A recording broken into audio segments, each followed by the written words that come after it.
who's going to question you having incense or bath salt. This man who requested we hide his identity is about to give the #1 reason people are smoking and snorting products that cost more than the drugs they mimic. With the expense comes the reassurance that you're not having to worry about failing a drug test. Products labeled innocently enough as incense or bath salts. Like THC, the stuff in marijuana that gets users high, synthetic cannabinoids sold as incense have the same effect by triggering receptors found on many cells in the human body. Marijuana has been used for years. The short and long-term effects are pretty well known. These synthetic drugs are a big unknown.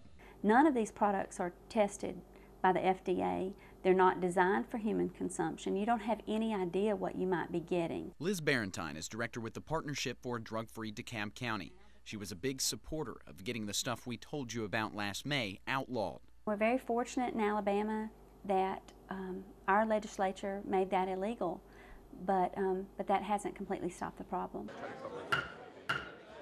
That's because with designer drugs, when one formula is outlawed, designers make new ones that create a similar high. We've gotten reports from kids about hallucinations or about where they can get it or how easy it is to get. Parents have complained that you can get it in convenience stores. If there's a demand for a product, somebody's going to supply it.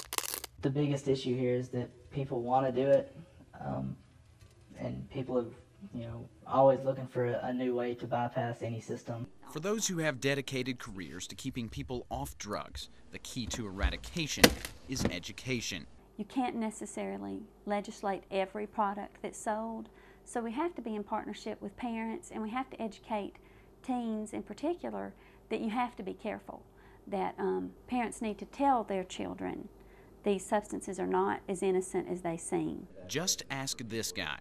I actually wound up going to a hospital.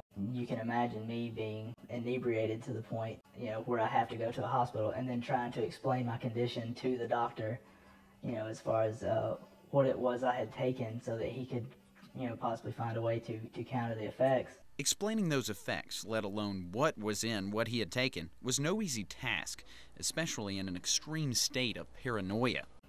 The exact chemical, I didn't know exactly what it was. I knew the name of the brand. I think parents really should be careful. The products are sold as incense or as bath salts,